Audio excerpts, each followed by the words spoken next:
Welcome back to the Wormhole Extremists. How you guys doing? Hey, how you doing? I'm Doing good. I'm good. good. Very Excited. good. It's Yeah. I the end of know. season 8 and the end of And season season 1. one, respectively. Yeah. My gosh. That was a lot of episodes to get through.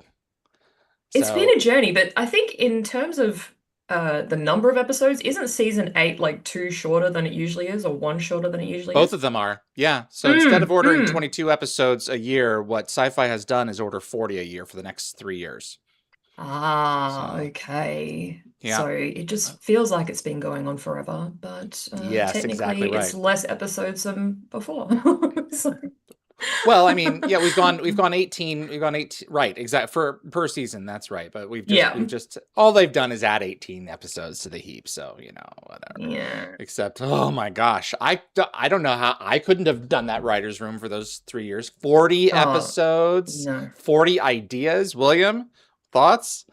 Yeah, I was about to make that exact comment, just considering the Mm. throughput they were, producing in this time frame. It's Yeah. absolutely bonkers. Mm-hmm. Just Um, crazy. yeah, and then considering the big transition we're about to experience with SG-1, and then, having, gotten, really gotten their rhythm with Atlantis, and, looking ahead to season two, which I think is some of the finest Atlantis. You Hmm. do. Yeah, they Please come if back. yeah, yeah, I'd love to, but yeah, you know, you know, not only are they just the producers and writers coming up with the volume, just the quality is really, Mm-hmm. in my opinion, fairly well maintained. Mm-hmm. Even if SG-1, Hmm. seasons 9 and 10, or people, like to have discussions about, the overall theme and tone and quality.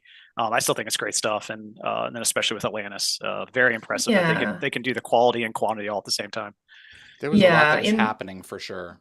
No kidding. In my mind, I always consider season 9 and 10 to be like SG-1 2.0. Like it's Yeah. not really SG-1. It's a different version. It has like a different beat and, different cast. So I don't usually consider it to be sort of season 9 and 10. It's you can appreciate it on its own. It's a very different feel, Mm. and there's there's a lot that's going on behind the scenes with them that was Yeah. shaking things up. Obviously, you have a different show this season, but I mean Hmm. they were trying to figure out where they sat with like the new budget, and there's a lot of balls that are up in the air, pardon the pun, Yeah. Hmm. that everyone was trying to figure out, and all at the same time. Mm. So, Well, and and I very think namely, they the show, they the largely, episode. Yeah, I mean, as I say, the episode we're about to watch, Moebius Part Two, is the last episode of Stargate SG-1 with Richard Dean Anderson as a regular, credited as a as a series Uh-huh. regular. regular, I believe. Yeah. Yeah. Yeah. Yeah. That makes my heart break. But we're moving on to a different version of Well, let's Stargate. talk to So, that. Let's talk. Speak to that for just a moment here. I mean, we've got a large number of seasons yeah. with this character, and Hmm. he's moving out of the main lineup of content. How does everybody feel about that? Well, season 7 was kind of a dress rehearsal for that, paradigm. I Mm. mean, Richard Anderson, and I believe, if I recall correctly, the background of that is that he really wanted to focus on raising his daughter and spending Hmm. more time with her. Mm. Um, Hmm. you know, his absence, well, kind of partial absence, I think, was a little bit more disruptive than, kind of going all in on one or the other. Either he's a regular or he's not. I can't remember was it, Avenger 2.0, where like literally he just like dropped in with a mystery Alkesh, like him and Teal'c at the end, and it was like, hey guys, I showed up with an Yes. Alkesh. Yeah, I mean, like, that kind of, like, I Mm. remember even vividly thinking back and watching that, I was just like, really, just not have him in the episode, if you're gonna pull a MacGuffin like that. If he's um going to be over the Mm. masthead, though, I mean, it's a tricky situation right. because that he is what the show. I mean, people should be able to expect tuning in and watching Richard Dean Hmm. Anderson starring in. But if Exactly. your lead isn't there, Yeah. what do Yeah. Right. Yeah. you, how do you, how do you square that circle? Yeah, and I think they So, tacitly acknowledge Mm. that with bringing him, with his more sustained presence in 8. And then I'm actually, this is getting my point. I'm actually quite pleased that, between his personal professional desires and then the producers and Sci-Fi Channel, whoever, they just made a decision that we just need to really pass the torch here. Let's if you can't be all in, then we need to make it a more sustained absence. Yeah. And to write a real cohesive narrative around that fact, which Well, I think they largely succeeded in. Yes, and it's funny. I get these folks on, and it's kind of like the how do I want to put this? In the 90s, the Seinfeld gag was not that there's anything wrong with that. It's fine if that's what you are.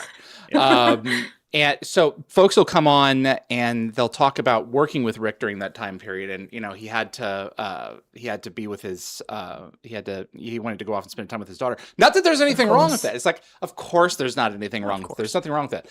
However, it did make things more interesting in terms of moving pieces around on production. Not that there's anything wrong with that, so there's always this equivocation, and we get it. There are things that have to be done in order to pull this off.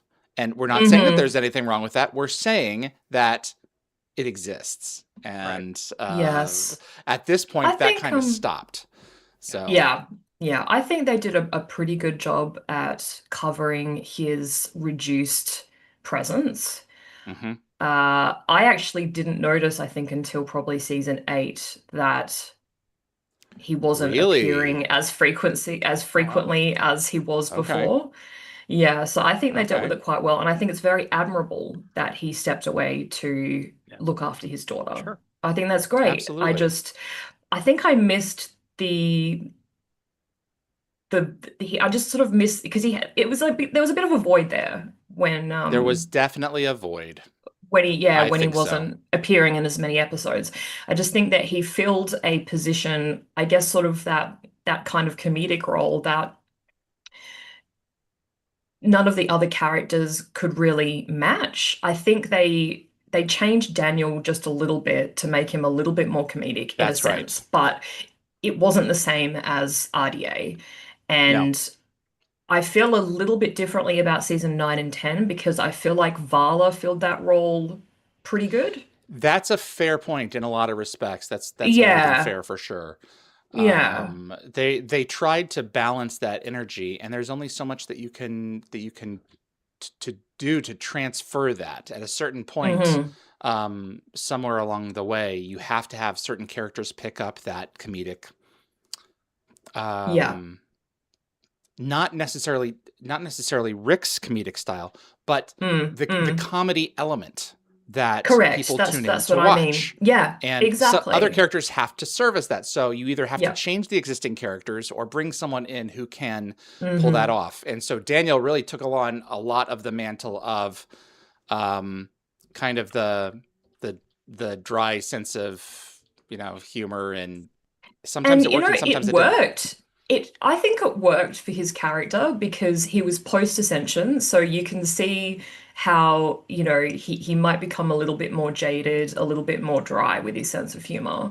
So I think it made sense for the character post-Ascension, but I just still kind of missed that kind of RDA type role.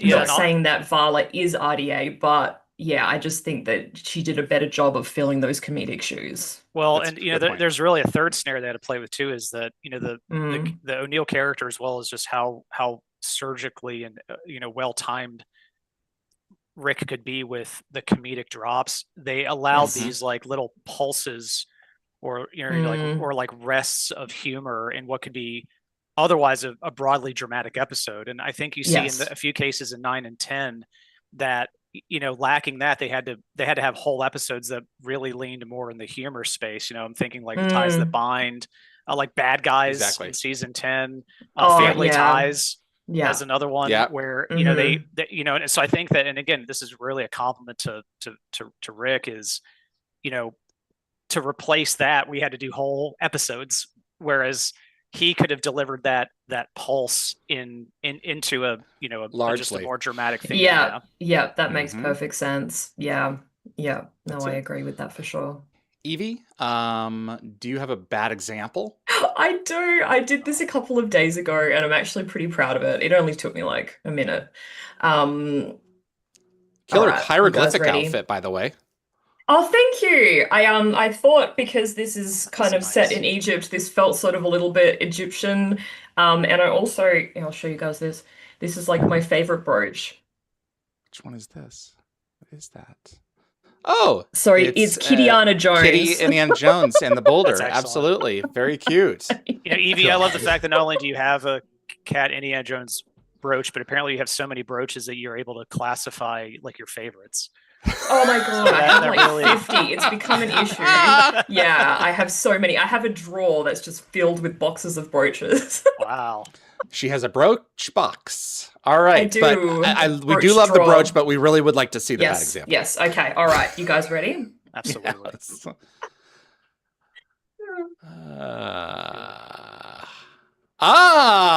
Yes. Yes, yes. I have it. I need to blow up the screen here. I know what this is. Lower me. Yes. Oh, is Shh. Come on, guys. Let's see what they say. I'm just seeing if anyone in the chat is getting it. Paul Brickler, I make brooches. Should make a Stargate one. Is Brooches. it brooch? Yeah, you should. B-R-O-O-C-H? That's how it's spelled. Yeah, it can either be is? spelled with a O-O or an O-A. Interesting. Yeah. It is not trio, guys. that was my first guess. Really? What am I- No, look at the yeah. bottom. Yeah, Dinner Beef got it. 2001. Dan No, Bin, it's not Egg Shen. actually. It's not It's very 2001? close. No, Oh, that- it is that would be trio. good. Oh, Wait, it's trio? trio is my guess. Yeah. You're right? Because this is the where am I looking? So that's supposed to be Kella hanging Yes. off the rope. And Oh, it's this long is hair. the- I thought it was Sam. Yeah. Yeah, and this is like that cavern? yeah, that cavern that they see that light coming, or she sees that light coming through, and Excellent. she says to McKay, "Lower me." I don't remember her going. I apologize, guys. I don't And then remember she her going swings. lower. Yeah, and she swings to get across to the Yeah. cavern. Wow, Awesome. I've only seen that episode like 3 or 4 times. I missed it. I keep on catching it on Saying, lower TV. me. Okay. Yeah, she screams it a number of times at McKay because he's really struggling with the like supporting her weight with the rope, and he's complaining and his hands are bleeding.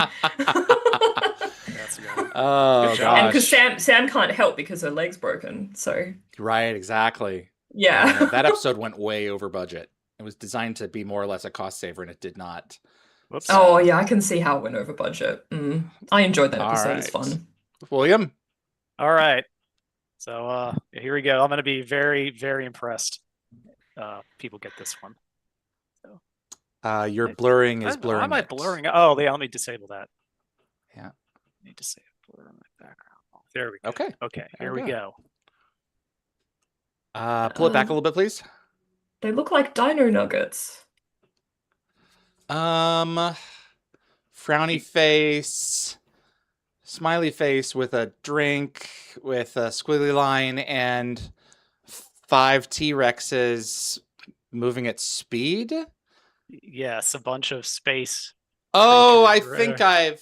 think this is an SGU episode. Yes, it is. Yeah, Oh, okay. I know it. Let's see if anyone in they're not I don't think that they were upright like Gallimimuses. No, I this is where my drawing abilities lack. But You- yeah, like space. Anthony No, got I it. call it creative. Somebody Creative get it? license. That's Malice. Excellent. Yeah. Oh, Malice. Okay, Yeah. I love that. Simeon getting trampled by space dinosaur antelope. They're things. they're like they're like what was Simba being chased with in the ravine that Scar had sent down on him? What were they? They're not. Those are like they're not- antelopes or something. Are they antelope? I don't know. But yeah, but like It's been a like while. these things had like just 2 hind legs and Uh-huh. so Yeah. this is Wildebeests, but with yeah, just yeah. hind. Yeah, but oh, they did only have hind legs. They didn't have 4 legs. That's correct. Yeah. Okay. I need to look them up. I can't remember. I have information. I don't care. Or just- Yeah, exactly. Yeah. Oh yes, yep, Sure. yep. Got it. Um, Yeah, they definitely have yeah, they have hind legs. Oh, Yeah, little they do yeah, have, yeah, little and the forelimbs. little short forelimbs, Uh-huh. yeah. Interesting. Very good. Very Very dino-like. You're cute. much, man, I am just not batting 1,000 today. Well, good deal, guys.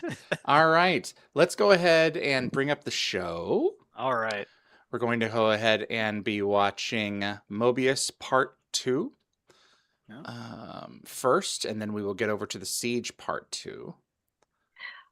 Actually, I wanted to quickly mention something. So when I Yes. first met Peter Williams, Yes. that was in the UK, he was telling Nicole and I that it's pronounced Mebius, and I was like, I don't know about that, buddy. I can't remember Um, what his reasoning was, but he was very so some certain people that that pronounce was the correct it. pronunciation. Well, I mean, there are certain words that cross and don't in terms of pronunciation, so it's like depending on where you're Mm, from. yeah, Well, it's a German word. It's named after a guy, and right. the MOE sound, or in German you can not so much these days see it as MO with two dots above it. That's called O Yes, the umlaut, but umlaut, it's pronounced. yeah. It could be pronounced Moebius, but generally Moebius? Ah, Moebius. But it's really I mean, everyone says Moebius. Like that's Moebius, yeah, yeah. in mathematics and anything else. But the guy's name was Moebius.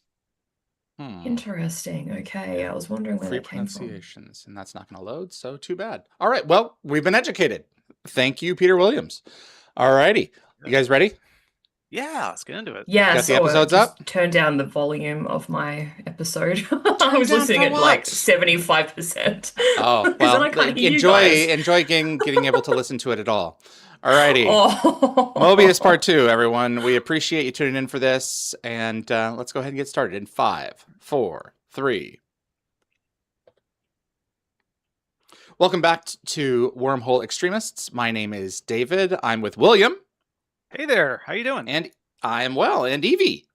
hello. Hello, hello. So this Hello. is a previously on. Yeah, Yes, it yeah. is. Summing Yes, up it is. the intensity from the first episode where Exactly. yeah, they went back a Yeah. few thousand years to jack a ZPM from Ra. Yeah, so there's a lot of Atlantis cross-pollination in this one. So it's the Yes. only SG-1 episode to show a puddle jumper going through the gate, and the last to feature a ZPM. And the same one that lets the SGC dial Atlantis in the Siege Part 2. So that's the crossover. And I think this aired immediately before the Siege. Yes, They were right back to before. Yeah, back. because then Yeah, they could so it go was to that March episode and 25, say that 2005. that's right. They could then go to cut to Dylan Everett and say, "Yeah, we have a ZPM and it's on its way."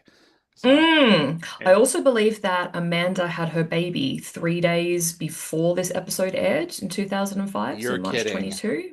Yeah. Wow. Okay. And in terms of milestones, I believe this is Don S. Davis's 150th episode of the franchise. And also, costume designer Christine Mooney won a Leo Award for Best Costume Design in a Dramatic Series for this episode. Wow. All right.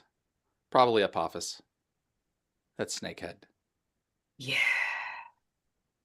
So Jay And Acavone Jay doesn't remember Acavone. this episode when we talked about it. He did not remember Oh, filming this one. This Jay. is his last Oh, appearance, right? It buddy. As is. Kowalski? Yeah. Yeah, I think David, you called him the first Stargate guest who absolutely refused to die That's because you it. had And him you in did you Children of the Gods point of view, and now notice the Moebius. person in the background there at the very end of the row was Rob Fournier. Yes, it was. It is Rob Fournier, and I think this is his last appearance, like as a actor, I guess, Yes, on but he on gets screen. squibbed later on, squibbed right out of the show. Oh, yes, he does. Yeah. Also, I was looking through like some reviews of this episode, and TV Tropes noted that the entire structure of this episode kind of mimics Children of the Gods. You know, like O'Neill is recruited, reunites with Kowalski, they go to hmm Chulite, convince Tilk to turn while they're imprisoned, fight their way out, and one team member gets snaked. hmm Spoiler alert. And it's sort of like the show ending where it began. like a That's complete it. circle, like the gate. That's exactly like a Moebius strip. Yeah. So the one of the things that I really just dig about this is the well, you know what? I want to take that back. Let me pivot here. So one of the Okay. things that Pivot there's away. often in common is the fact that Teal'c, they always have to convince him, yeah, no, you're with us, trust us, you're with us. And how many times have we gone through this? Sometimes it's ended with O'Neill getting a staff blast to the face, alternate O'Neill, and Oh, so and it happens again in Continuum. So it's like, no, you're one of us. So we have to have this line again and again. But you know, yes. generally it works. Yeah, but you If got we a haven't nuked his 95% planet, chance he's going to join you.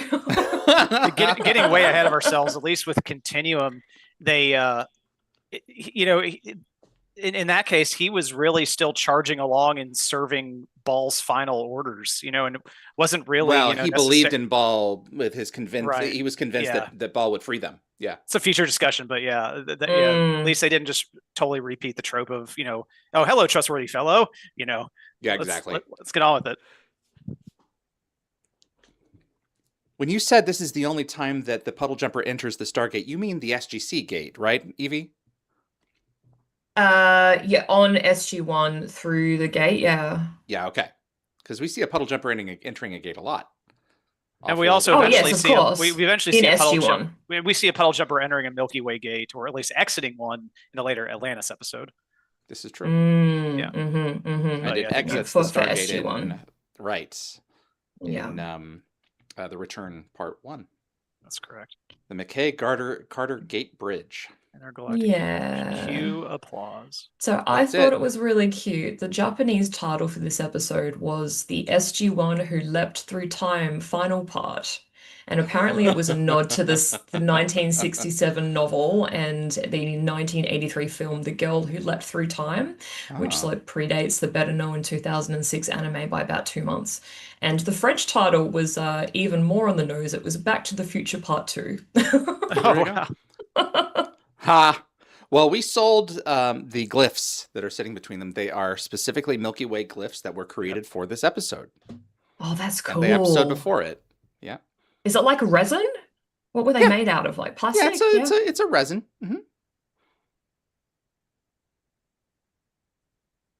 Just little acrylic pieces. That would be cool.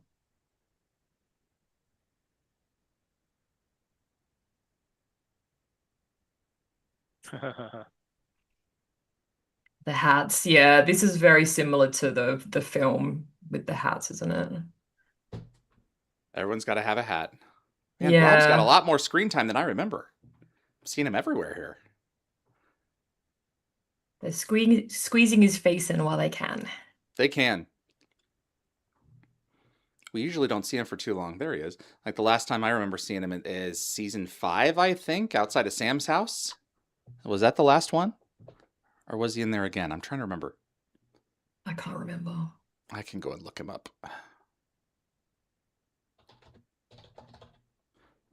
Fournier.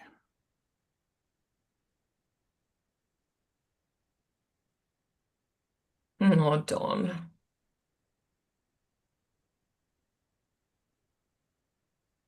Yeah, Ascension was the last time. So, Gamekeeper, Forever and a Day, Ascension, and Moebius. Oh. That's it. Did you guys notice the chevrons missing underneath the? Yep, underneath I was about to point that out. No, yeah, I didn't. The poignant they're never lack there. of the ramp. Yep. They didn't digitally insert them. That's always how the chevrons under the gate have looked in the SGC. Oh. Yeah. The great throwback to the movie right there is O'Neill making a point to ask, you have the coordinates to get back. Exactly right. Yes. Unnecessary, technically inaccurate spinning. Go now.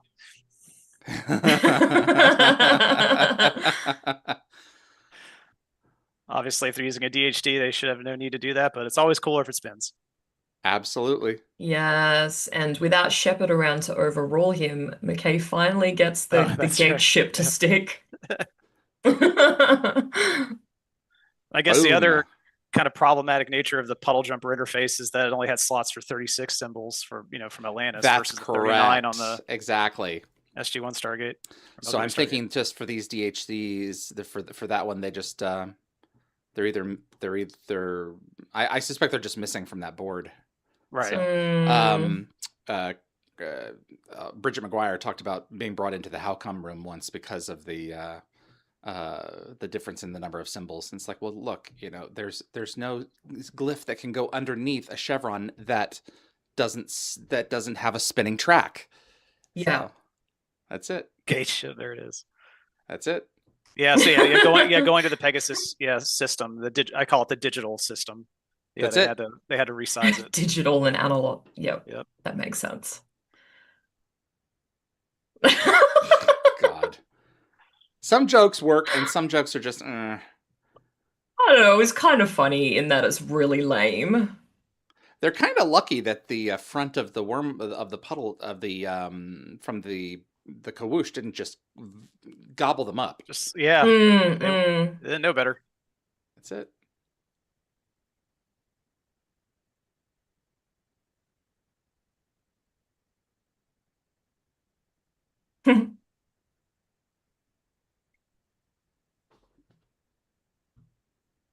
I actually really appreciate Amanda Tapping's, how do I put this?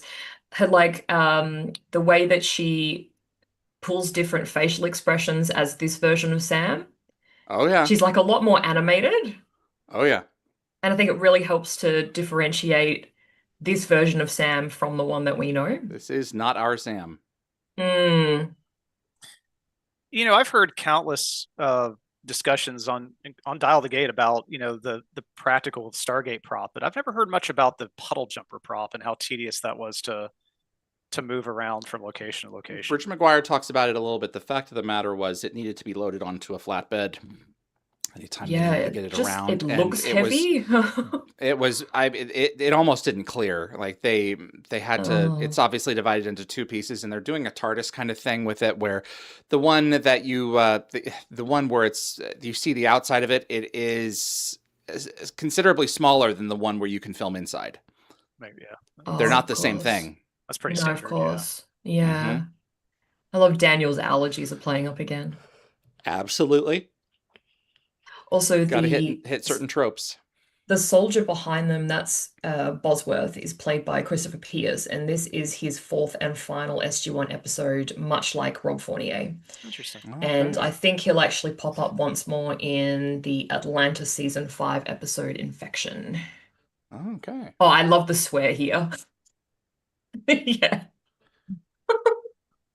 Also, a nice throwback to Children of Gods using that combination scanning device / stunner. Yes, that's correct. Yeah. Yes. Did they use both.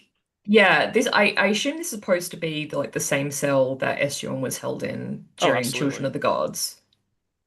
It's supposed to be, yes. Yeah. Uh-oh. His eyesight is terrible. They are. Yeah.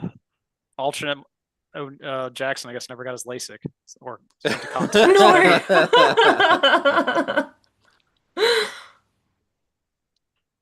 They also didn't take away Danny's glasses in the pilot.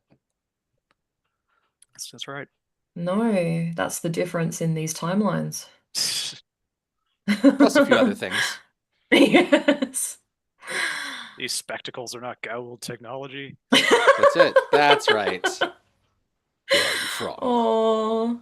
This is much smaller. And they've given Teal'c that gold sheen again. As Joe Spencer once said, didn't you used to be more gold colored? It was before he lost his symbiote.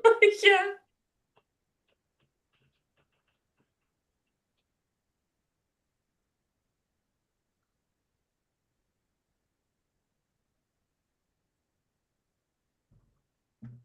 Oh, Daniel.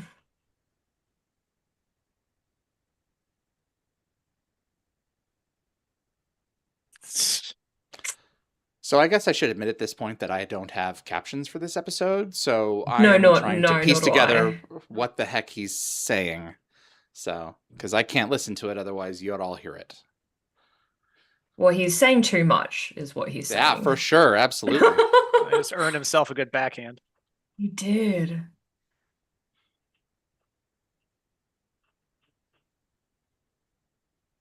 Things are really moving at a blistering pace. With no subtitles. This is true. Doing what I can with what I got.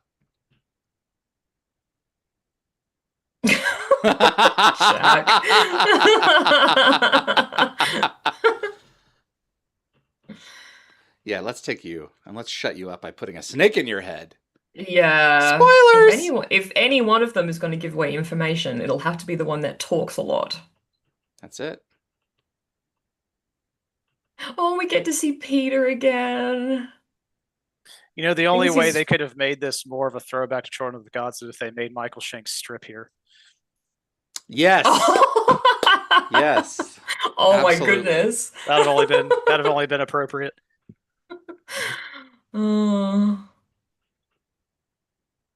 So I think he returns, if I'm not mistaken, one more time for Continuum That's correct. in another alternate timeline. That's it.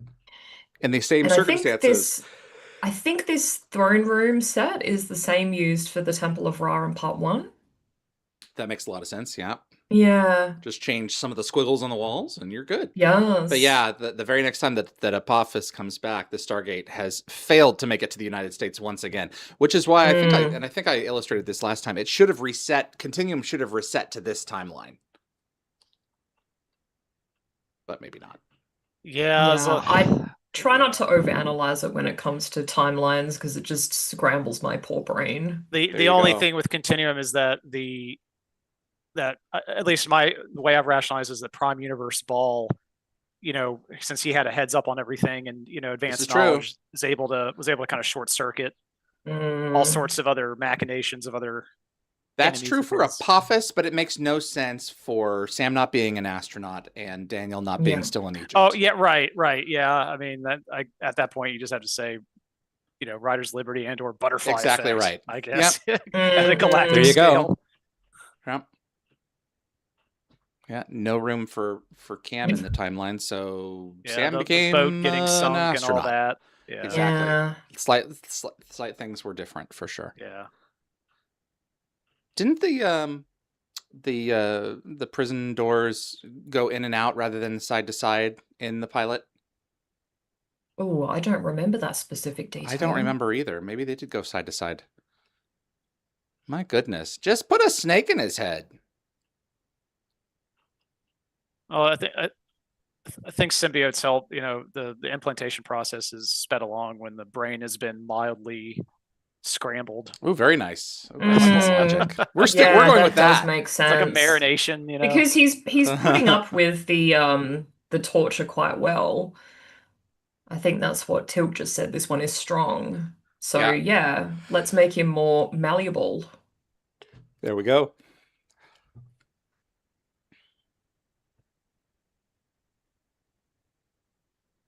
A bit of your first hint of that the good old Tilk's in there. I don't like this. Yeah. I don't like this. I've been putting up with this 8 years longer than anyone else. Oh, that's true.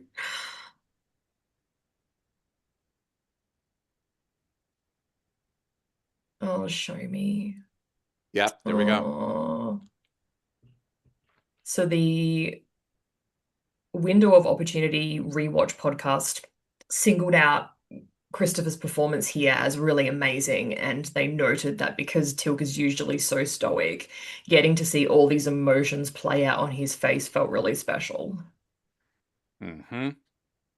Yeah, I'm wondering for Chris Judge if this was a sense of a minor kind of do-over, since he's always been a little, in my opinion, unnecessarily critical of his own performance in Children of the Gods.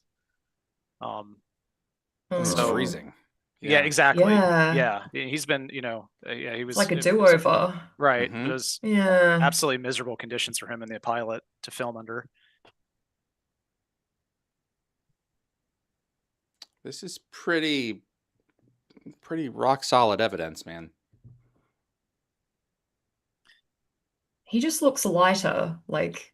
Yeah, I mean, he wasn't as impressed in There Before the Grace of God or that alternate Teal'c, but then again, his family was just incinerated not too long before. That's correct. Yeah, the very guy who's trying to get his appeal. Yep. Right. Yeah, exactly.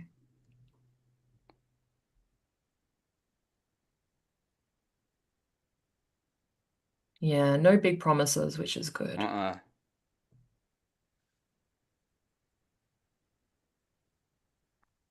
to your point, Evie, you kind of have to wonder, what 8 more years of service under Apophis did to the man. Oh, What did absolutely. Ryak, end up getting implanted and then go off and become a Probably. Jaffa? Could be dead. Yeah. Who knows? Fate of Braytax Yeah. uncertain. There might be no All Braytac. right. Yeah. He's probably, I don't know. He may be gone at this point. Not the normal version of you. Mm-hmm.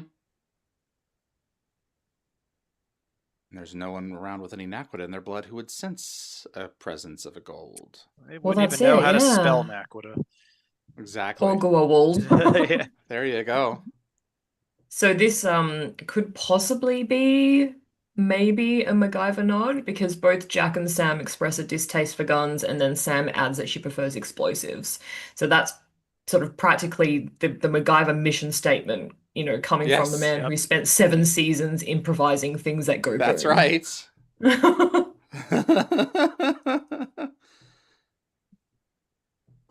Fire in the hole. Fire in the lock. That's it. Oh yeah, Tilka's not messing around.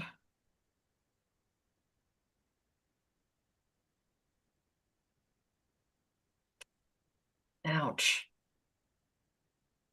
He took an awful big gamble that they wouldn't start just opening fire on him. I kind of would have. That should have Yeah. been the case, actually. You should have said. Yeah. I mean, it's a good surprise, but at the same time, it's like, what are you gonna do? Cut his neck open and show the symbiote now?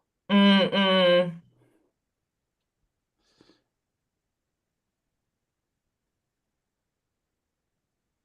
I think this is the second time this season a version of Daniel becomes a host to a Goa'uld, because in Avatar it happens Yes. like in multiple iterations in the virtual reality, simulation. It happened more than once In the simulation? in the simulation.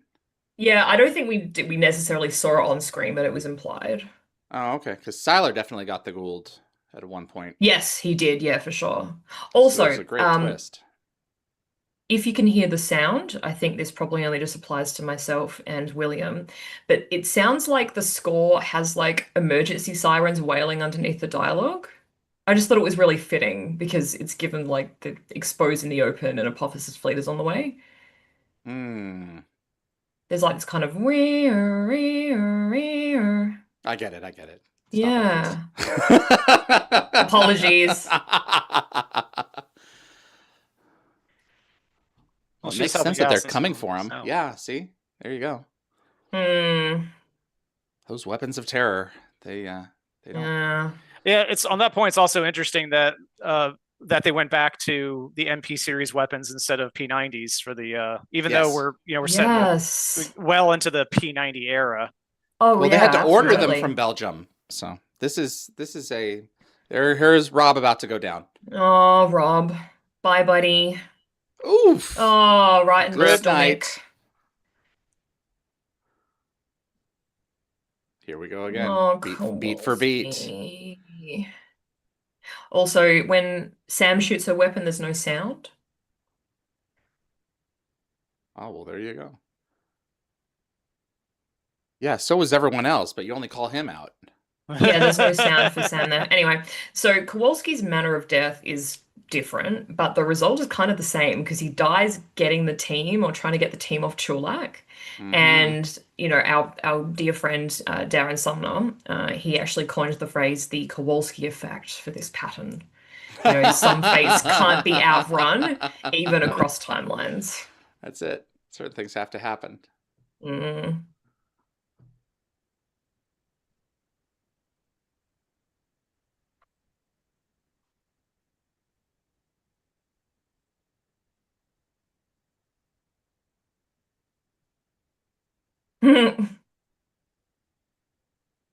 Oh dear. Yeah, could really, really use that cloaking device that Daniel just forgot to mention in the tape. That's a cool sequence. I've always found it remarkable that the puddle jumpers could take even one or two of these hits. Mhm. Yeah, exactly. I mean, Right in the nacelles. yeah, Yeah. the good old plot armor. That's what's protecting the ship. Does it matter? Yeah, Just so use the the timer decision to and- use time travel yeah, takes about 3 seconds. exactly.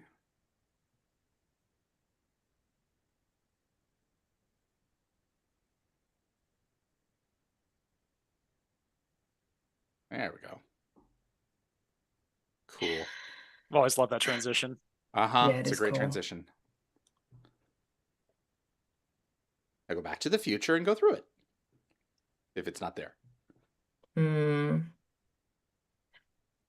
So Gateworld's forums caught a bit of a plot hole here. So the Giza Gate and the Antarctic Gate have different addresses. That's And correct. Alt SG-1 left their present through the Antarctic one. So how would Alt Sam know the address for Ra's Giza Gate to dial Earth from Abydos? In the notes, I I'm- guess they would have left them. Well, I'm a left little them all kinds confused of when you say the different documentation. addresses. You know, Stargate addresses are associated with a point in space. So Yeah, maybe. yes Maybe and that's no. the workaround. Sometimes, and sometimes not, depending on the rule that they're well, going well, with. no. I mean, if even that's fairly well established even in SG-1 when the NID was using the Antarctic gate and locking it as the primary gate by temporarily attaching the DHD to it, so their teams could return to Earth. It was the same Earth address, but they had to switch over to facilitate it. We can talk about that later. We also kind of missed a bit of a goof when the puddle jumper exited the gate, the drive pods were extended. So it wouldn't that'd have been fit. Yeah. Oh, really? I didn't notice Yeah. that. Okay. Yikes! Good catch on that.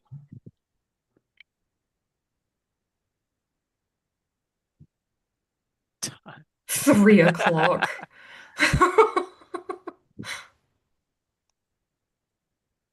Her walk though, with her hands in her Yeah, it's long just sleeve nervous cuffs. energy. Yeah.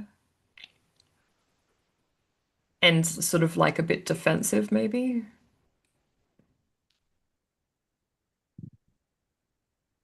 Oh boy, here we go.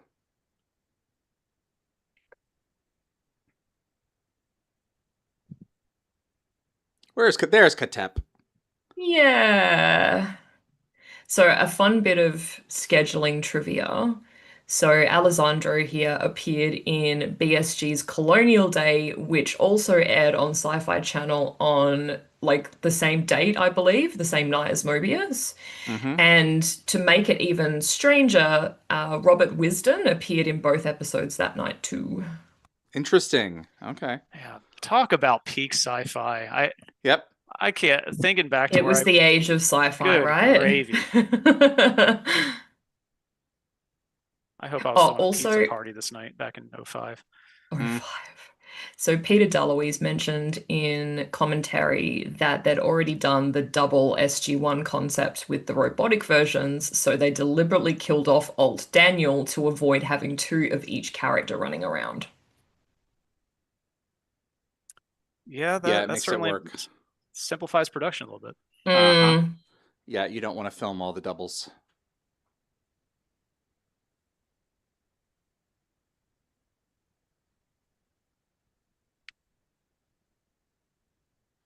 And this right here is where this episode really started to drop off for me. In this Oh, two-parter in okay. general, because this became a lot of tell don't show. Yes. Yeah. Which is The really opposite my of what you biggest- should be doing. Yeah. Which is really my biggest gripe about this whole episode. Here's what happened. Exactly.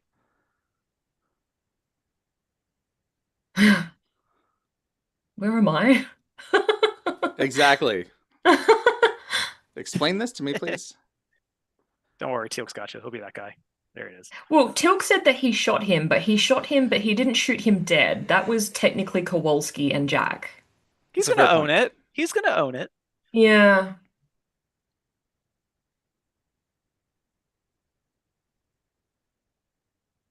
I thought I knew for a while.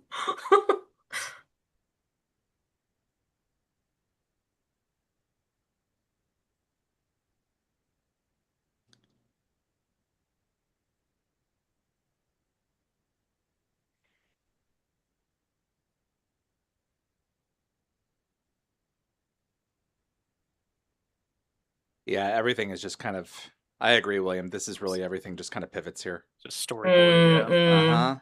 Let me tell you a story.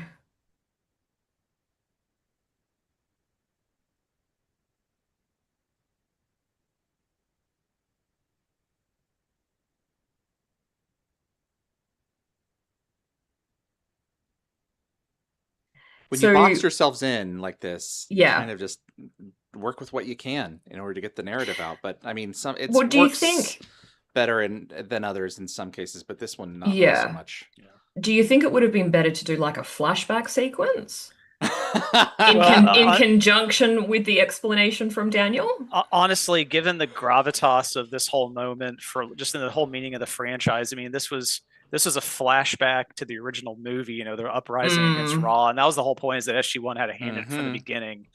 In my opinion, if they're really going to attack such a monumental moment in Stargate lore, it needed to be a film or a three-parter or something, and you needed to really go there hard. Okay. Here's an idea. Tell this story in timeline order. Sure, exactly, right. And just where there's an overlap, there's an overlap. Yeah. And you let the audience figure it out for themselves. I always love that. Good for me. Moving on. That's it. Just started off in ancient Egypt with the puddle jumper coming through. So, you know, some people have very discerning eyes, and they say that the cover of this, you know, manhole is a goof because it's obviously been industrially fabricated because it's got very clean edges and a uniform texture. But that's very specific. Also, awfully this is specific. I know, this marks the final franchise appearance of both the Serpent Guards and the Horus Guards. Yep. I think their armor would Interesting, later be yeah. seen as museum exhibits in the Bad Guys. That's correct. Yeah. Oh, good. Yeah, good catch on that. I didn't That's notice that the correct. first time I watched Bad Guys. Yeah, they're definitely in there. Also, you'll actually see among the weapons cache, there's the SG-1 packs. I just That's thought correct. that was, Yep. yeah, They're their original gear. kind of sobering. Right. Oh, absolutely.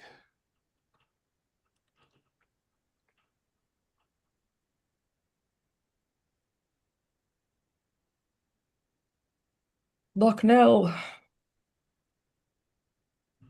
And I mentioned this last week, but it disappointed me. I understand from a production perspective, but Ra's obsession with concealing all of his Jaffa as lesser deities under his service. I know. It's just yeah, one of those things that changed from the movie to this series. That's right. Mm. On the plus side, we get to see the Eye of Ra, you know, Jaffa brand on all their Correct. humans, or their his foot soldiers.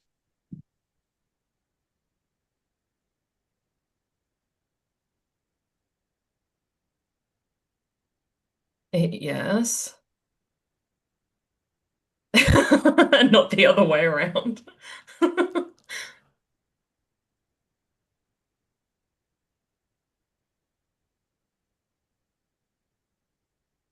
Yeah, so Daniel had one job. You know, he probably should have started with like a checklist, you know, cover the ZPM, the ship having a cloak before getting onto like the pro football and when it's played, and maybe determine the battery life of your recording device beforehand. For sure. Also, I was thinking, I don't know if this is at all feasible, but I was like, could Sam have like somehow jerry-rigged the ZPM to charge the camera? I doubt that would have been a thing. Yeah.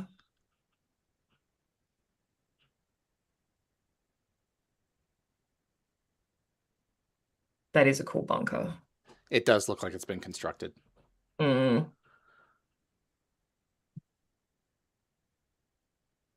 David, do you know where these desert scenes were filmed for Moebius Parts 1 and 2? Richmond Sand Dunes. Thank you. Just right by the airport. They don't exist anymore. Oh, really? Uh-huh. You know, that I believe you were talking to Brad a couple years ago where he was lamenting the loss of practical destination sets around the Vancouver area. Yeah, this shrunk to about the size of a postage stamp until it was gone, and then they just couldn't use it anymore. That's why after this season, it basically doesn't appear. Very interesting. Wow. So the Also, next I time we love see it is White Sands. Sam's like, I wonder if the future me has a boyfriend. It's kind of like knowing that Alt Sam later reveals her feelings for Alt Jack. It kind of reads like a Mm-hmm. not so subtle hint that she's available. And That's that's how it. I was interpreting it.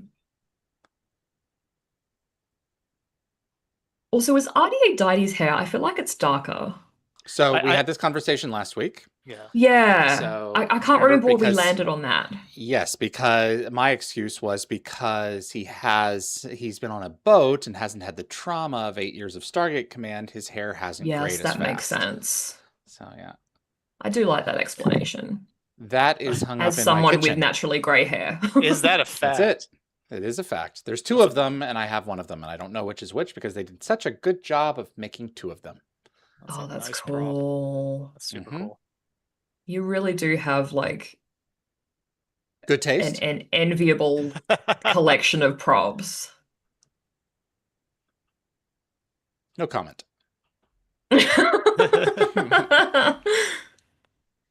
Yeah, there's like a real paradox here because they know the rebellion works, but they Mhm. need to change it so Ra doesn't take the gate, and That's they're right. altering a plan they know succeeds. It's just like a leap of faith.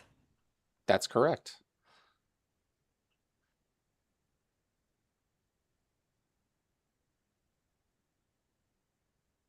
Okay, so I was thinking about this the other day, and the speed at which Alt Jack and Alt Sam find each other says Mhm. everything about Mhm. how our Jack and Sam really felt.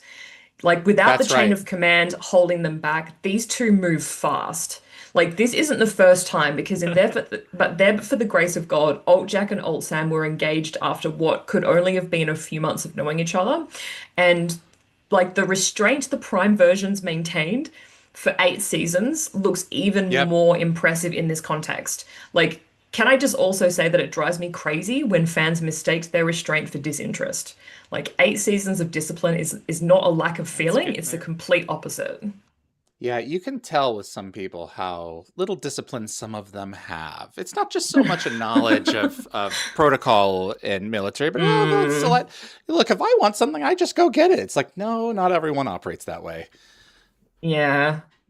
Also, RDA's hand gesture implying Daniel might be otherwise inclined was improvised, by the way. It was apparently confirmed on the DVD commentary. This Alternate whole Yeah. Daniel is gay. this whole Oh, that's conversation funny. is phenomenal. Oh, geez.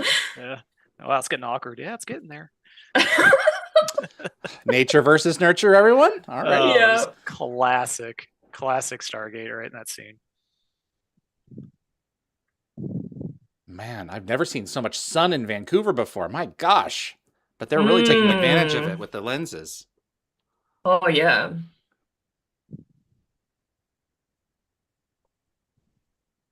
I assume they're using a lot of lighting as well to reflect off the sand. Yeah. And rear screen projection right there, I believe. That is not the same puddle jumper. Trust me. Yeah, that's a rear screen projection. Or it's a very bad blue screen projection. No, I buy it. As real? No, it's fine. It does the job. No, but where? No, Yvie, where was this actually shot? I'm pretty I sure it's have no studio. clue. I have no clue. It might be in the studio. It's got to be. Maybe it was too hard to get the puddle jumper into that location. I don't know. Yeah, because this is all an interior jumper. That's not the same. That's right. Mm-mm.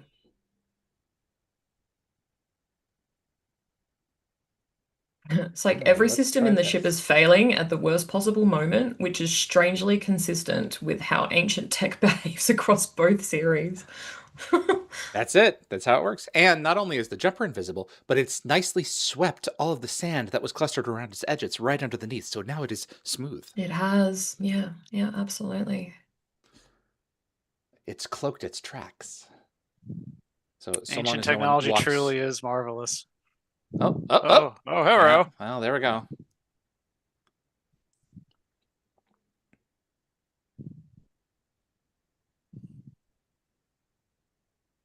Yeah, the puddle jumper just doesn't What? understand the rules of hide and seek. It does not. Mm, So how many staff blasts can a puddle jumper withstand? a lot. Evidently. Viva la revolution, guys on the outside. Come on now, let's get this going.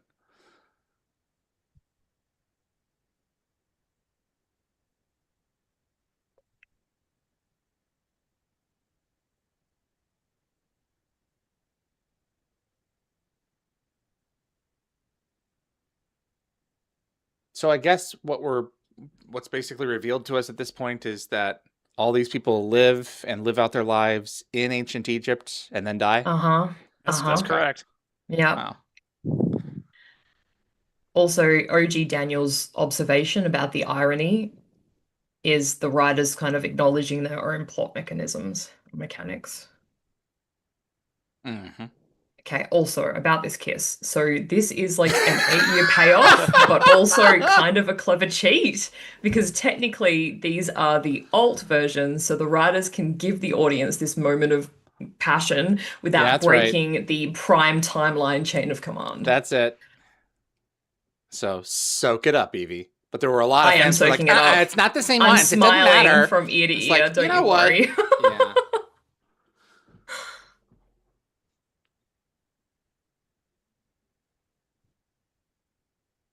They have no reason to believe you. Thought you were going to say that. So I think So this might be one maybe of the you'll believe biggest this. crowds the show has attempted. Most Yeah, of it's just a lot of crowd replacement. Yeah, probably. Also, to the right there of Alessandro is the 2004 Get in the Gate sweepstakes winner, That's right. Nathan Flaminio from Wisconsin, and he appears as an Egyptian in this episode.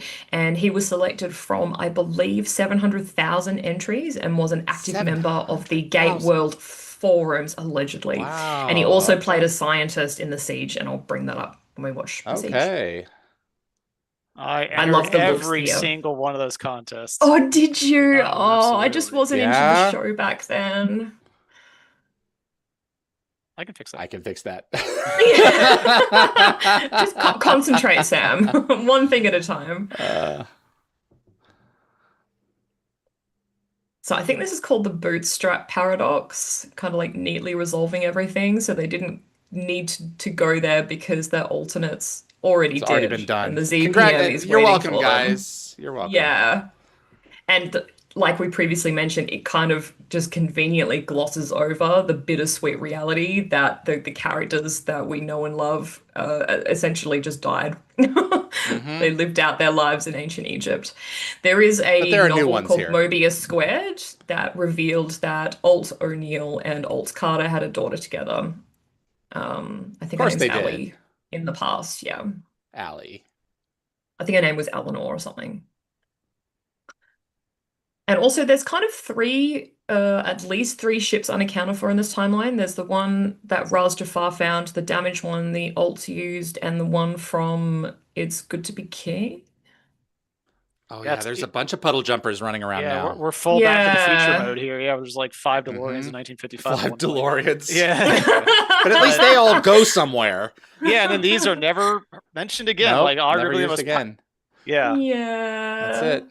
And here is one of the fish finest in the moments from the pond. entire series, which is in a reference to Treehouse of Horror Part 5. That's it. Close enough. Oh. So Don't touch anything. I'll touch Oh, anything with I the want. fish people. That's Yeah, it. that's right. Well, the lizard tongues. Lizard So, people, that's right. Yeah, when they get back to the future, it's like, well, we got it most of the way there. That's fine. And so fans at the time that this aired completely freaked out, going to Joseph Malazzi said, "What did you do? Now what else is not the same? What else from the history of the show can we watch on DVD but didn't actually happen?" And Joe's like, no. It's all the same. It's fine. It's just a joke. Yes. Whatever you saw that happened. It's fine. Get over it. Yeah, there was a lot of things to questions get spun up about. Yeah, so I think even Joe Malozzi confirmed that they are the real team, and he compared it to 2010, where the team receiving a note from the future were the same people the audience have been watching. That's it. But yes, there was some confusion. Much confusion. That was Moebius Part 2, everyone. Glad you were confused with us. Thank you for sharing the confusing. That's it. All right, gang. Okay. So, what are your guys' thoughts on this? And in the group, please start on YouTube chat. Please start providing me with your ratings. What'd you guys think? I'll go first. Ooh, Please. okay. So, I only have so much bandwidth for certain time travel stories. I know what they were trying to achieve with the comedy in this episode. I wasn't in love with it. The characters get to go in some interesting places with their roles. It's either going to work for you or it doesn't. One of the things that Brad Wright said about 200 is people are going to love it or they are going to hate it. I loved 200. I don't know if the same thing applies to this episode, but I was never crazy about it. So I'm going to be charitable and give it a 4 because part of me wants to give it a 3. Oh, okay. Yeah. What say you fine folks? Fair. Yvie, Did you want to go, please. William? No, go. Okay. By all means. So I like this episode for obvious reasons. One certain kiss in the back of a jumper. Yes.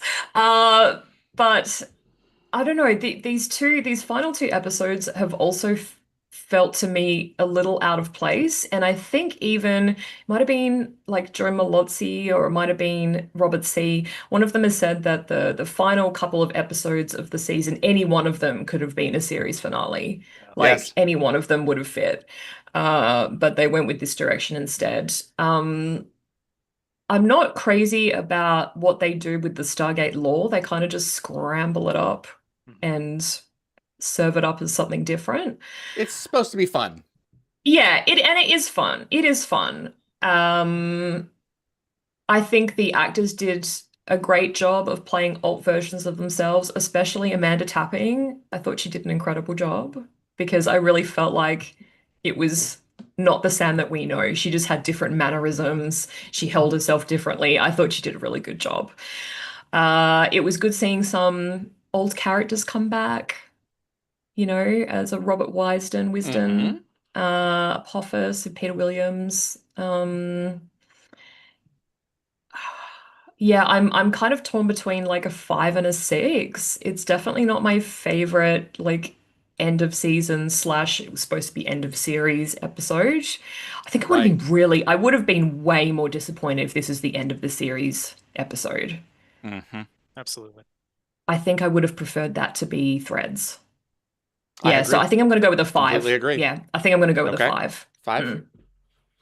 Will?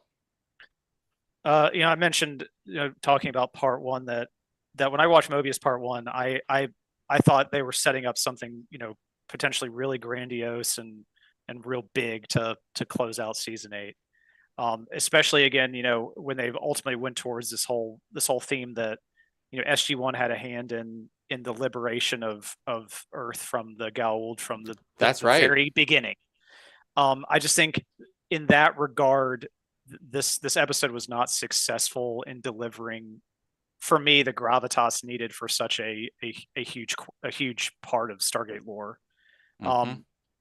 You both mentioned the placement of this episode relative to Threads and Reckoning and others, and we talked about earlier, if things have been switched around, maybe this would feel a little better. But still, even if you just isolate this part 2 and to itself, I just feel like for what it was trying to accomplish, they were trying to do too much and they didn't have the resources or time or even spread out a theme between, romance and humor and everything to really deliver the punch I feel like the episode needed. As a secondary minor gripe, this episode also really veered away, or not veered away, but it just went down the rabbit hole, in my opinion, of like kind of the worst ways of time travel to be used in sci-fi, which I kind of call no consequence time travel. I loved going all the way back to season 2, like when 1969 and like that was the first Stargate playing with time travel, and they kind of went into the closed loop vibe of everything is this closed timeline where future events will feed the past, and kind of like the Harry Potter time turner kind of thing. That's my favorite kind of time travel. I agree. Yeah. Yeah, and then they the future's already written, right? And they immediately peeled away from that in 2010.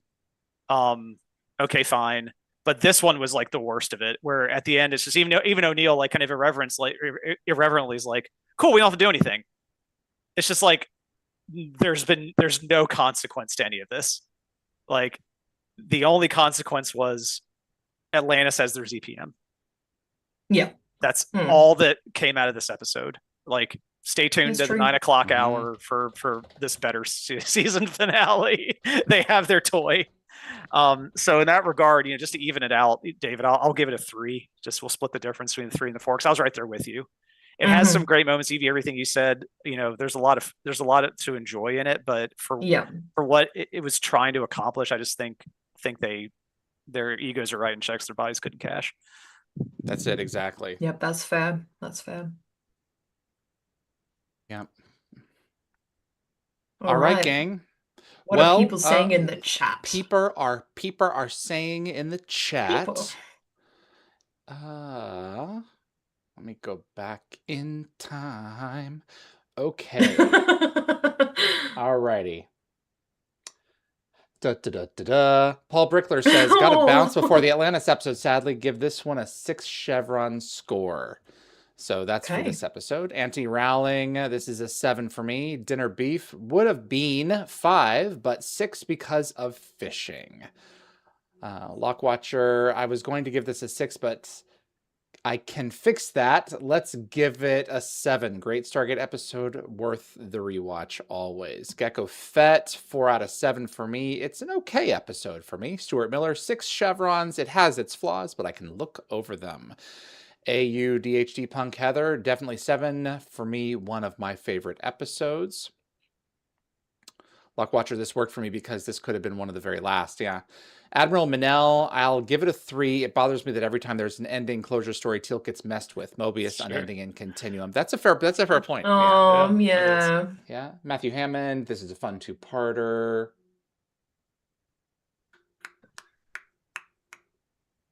Paul Brickler, ZPMs are a big deal. Yeah. Keep the cross shatter down, guys, when people are giving their analyses, because I have to read through everything.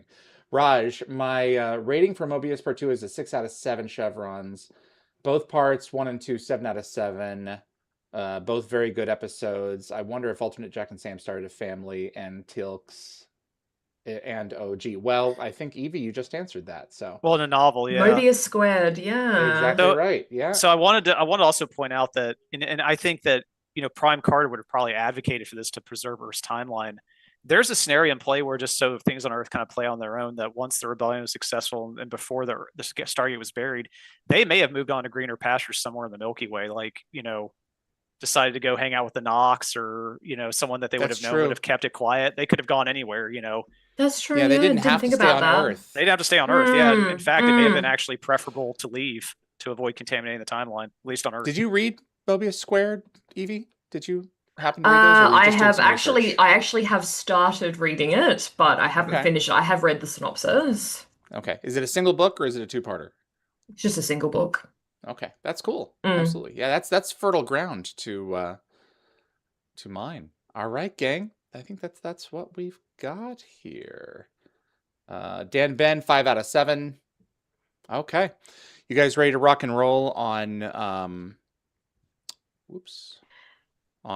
Yes. Let's spike our anxiety and watch the siege. Spike our anxiety. I don't know. Let's go back. No. Okay. Let's pull this up here. The difference in tone between these two seasons. Considerable. Definitely. That's it. That is absolutely the word. Actually, I had a question. So Atlantis, how many seasons was that locked in for from the get-go? Did they know that they had like 2 seasons in the bag? They may have had some kind of an agreement to do 2 up front if the first one did a certain Okay. amount. I know that that was the case for SGU. If SGU season 1 hit Right. certain benchmarks, it unlocked a second season. Okay. I don't know the case for Atlantis. I don't believe they had a 5-year deal out of the gate. I know a lot of the cast did have a contract for a certain number of seasons. Rachel Luttrell has Okay. spoken a little bit about that, but yeah. Interesting. Yeah. Guys I was ready just to rock and curious if roll? they knew that they had more after Oh, this, sure. because it was a part 3 episode, wasn't it? So That's correct. it Yeah. spews over into the next season. Oh, for sure. Yeah. Alrighty. Let's get ready to rock and roll and see if the Daedalus can get Save here in the time. Oh, day. you know, it's not going to by Yeah, this no, episode. we won't but know. Yeah. we won't. All right. Well, let's see what Colonel Everett has to say to Flanagan, to Shepard. In 5, Sanders. 4, Sanders. 5, 4, 3. Welcome back to Wormhole Extremists. My name is David, and I'm with Yvie. Hello. And William. Hey, how you doing? I am well. This is The Siege Part 2, and the hour groweth late for Atlantis. Yes. Bring on the anxiety. Mm-hmm. So I think This is peak Rachel Atlantis. Luttrell, it is. Absolutely. Yeah. Rachel did the announcing of the previous on Stargate Atlantis recap. And I think given how Taylor kind of gets sidelined by Everett later in this episode, it's sort of a nice bit of irony. And as we mentioned in Moebius Part 2, this aired back to back with Moebius Part 2. And the ZPM mentioned is the same one that SG-1 retrieved in those episodes. So viewers watching both shows that night would have had a payoff in real time. That's it. I believe that this episode is dedicated to the memory of Bob Scarabelli, who was the visual effects executive producer at Rainmaker, who very sadly died at the age of 49 on September 7th, 2004. I think it was a heart attack. So there's a lovely dedication to him at the end of the episode. Oh, wow. Yeah, and he basically did Rainmaker basically did that whole first season of Atlantis to a very large degree. All of those assets are Rainmaker. So Brad Wright has said that the plan was always to reconnect with Earth by the end of season 1. So some fans still debate whether 1 season of isolation was too soon. I don't know. I think the right time is if they had enough good story. That's what should always drive it. Otherwise, you're just going to set an arbitrary goal and you're going to run out of gas if you can't fulfill it. Yeah, fair point. I think a lot of shows have failed, or in even films, franchises, is because they're trying to satisfy volume, not the story itself. That's right. Yeah. And just in the nick of time, I know. How this is the trope in excuse me. This is the trope in fiction that drives me the most batty. And I get it. Wow, you're a Stargate fan. Goodness. I know. It happens. Yeah, but this is just how it works. Yeah. You know? Yeah. It's unrealistic. It is. But you know what we say, David? What's that? You gotta buy it. You gotta buy it. I love this character. Yes, Colonel Dylan Everett, and it's Clayton Landy. And I believe that the character was originally named Matthew Everett. And I believe the role was written with Ben Browder in mind. But then when Ben wasn't available, the reoccurring military slot went to Mitch Pileggi's Caldwell instead. And Bonnie Clayton Hammer wanted Ben Browder as part of the Atlantis franchise, or the Atlantis, part of the Stargate franchise, period. So, yeah. I think he did better off where he went. Exactly. I think that was better for him. So Clayton called Atlantis one of only 2 jobs out of 400 plus credits where every person on set was genuinely wonderful. And he said the writing and world building gave him everything he needed, and all he had to do was fit into it, which I thought was quite sweet. And there was a lot of questions about why SG-1 wasn't involved in this mission. You know, in universe, that they're still dealing with the fallout of the Goa'uld and the replicator aftermath. But out of universe, you know, they don't want to upstage the Atlantis cast in That's their it. first fight, like their first finale. So Well, Gotta and do what you you know, gotta and do. O'Neill was, I could rationalize it pretty well. O'Neill was very insistent on, keeping, you know, Jackson and specifically, around, for interests of ancient research for the Milky Way. They that's still true. had no guarantee that this wasn't going to be a one-way trip. Yep. So That's Exactly. true. You Yeah. send the Marines in on the front line, and that's really what this is. That's right. So that's what they're for better or for worse, the few, the proud. So they serve their purpose here quite admirably, and they do a bang up job. Yeah, it's definitely still a high risk, Yes. low probability of success. Holding action. Yes, exactly. And a number of them do sacrifice themselves. We sold Yeah. that. We sold that prop. I'm pretty darn positive. The letter?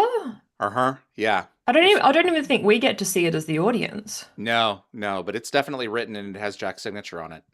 Wow, that's kind of cool. Everett's disdain for Shepard is very apparent out of the gate. Oh yeah. And It is, it's not without its reasoning. So that's Well, right, no. which we learn not too We long. learn later on. So Gateworld fans were divided by the shift in power dynamics here. So Everett It's not the last clearly excludes Weir entirely, despite the fact that she knows her personnel and the situation on the ground, and all he has to go by. Very interesting line that was just delivered a little while ago about McKay referring to Prometheus or Daedalus as Prometheus' sister ship. Yeah, Daedalus is Prometheus. So it kind of makes me wonder if that wasn't just a very casual piece, because it's definitely not sister ships, but it's possible that by the time before when they first left on the expedition, they were intending to build a second 303, but then extra technology acquired from the Asgard or developments Earthside in the interim time merited development of a whole new 304 model. So That's his information is just out of date. Yeah, that's true. I actually never thought of it like that, but I did see that as potentially being a bit of a goof, like they were sister ships, but they're not technically sister ships. But I like your explanation. Yeah, that makes sense. Yeah. Oh boy, here we go. Yep. So Shepard obviously hasn't always responded well to Weir's leadership. He's gone over her head, he's ignored orders, he's done things his own way more than once this season. But I think here, when it matters, his loyalty is genuine. Even if the method is sort of cooperative blackmail and borderline insubordination. This is pretty insubordinate right here. This is pretty oof.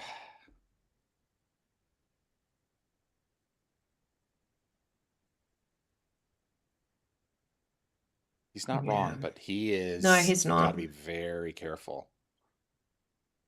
So, do you guys have any clues to exactly how much time has transpired in series since they launched on their expedition? Has it been about a year? It's been approximately a year. Yeah. So you have to kind of appreciate they've developed their own ecosystem.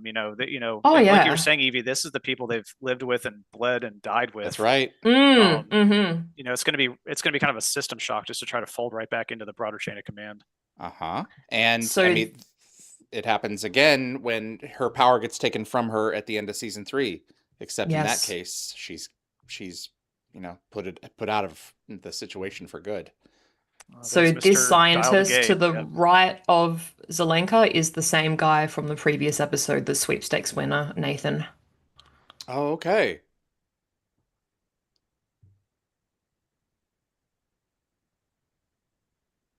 Ford's back with his homies again, with the Marines. Yes. And with his knowledge of weaponry and whatnot. Yeah. So this is the first time we see Atlantis's ancient control chair used. Yes.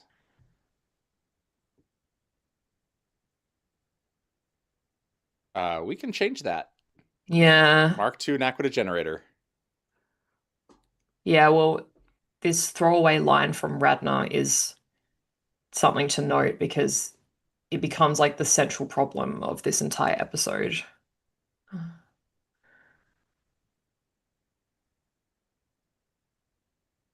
How far away is she? 2 days?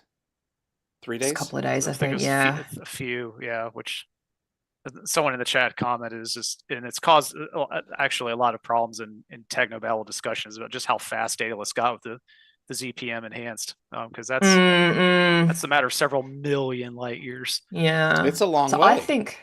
I think the body language here is really interesting because Shepard doesn't lean back or stay still. He leans forward. And neither man is sort of like backing down, but neither is shutting the other out. And it kind of reads like they're meeting in the middle. Dinner Beef says 4 days. 4 days. Okay. Begin the montage. Montage Hello, beginning. railguns. Yes. So I think the montage is supposed to 50 cals. cover a 3 to 4 day timeline, which coincides with, I guess, the Daedalus being almost there, because So it takes 3 to later 4 addresses. days. Well, Go Weir's ahead. address later references these past few days. Yeah, so I think the hive ships have been crawling through the Atlantis solar system?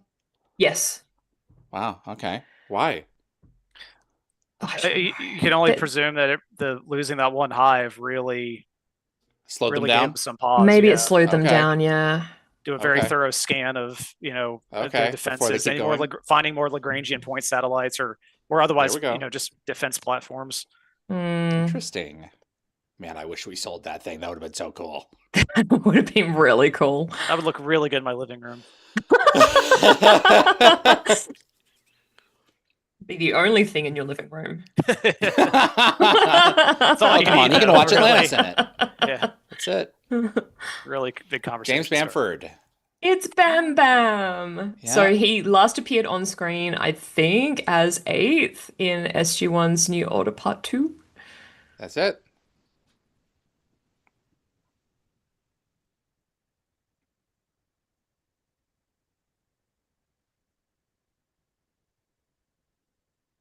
I must be. And you must be Bam Bam. Let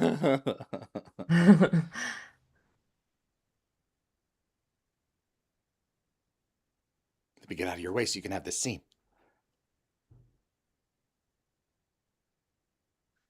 Yeah. So I'm Oh boy, here we go. presuming he's referencing the report from the gift. I would suspect. Yeah. And like it's reasonable for someone reading that cold to be concerned, but he just watched her fight, and that doesn't seem to factor into his decision to sideline her. You know, it's like paperwork over evidence. But this kind of becomes like a running pattern with the Earth sent commanders, and he'll end up reversing it in a moment. You know, in the moment where he actually needs her. Just have to take time to get to know you. Poor Beckett. He's just really hates that he has this ancient gene.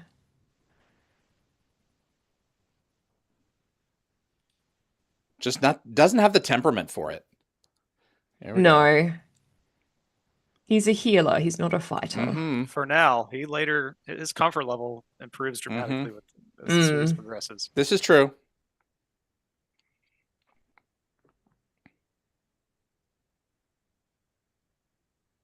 Nothing to worry about. I think it's Get him the out opposite. of the chair. Zelenka, With it's pleasure. really cute.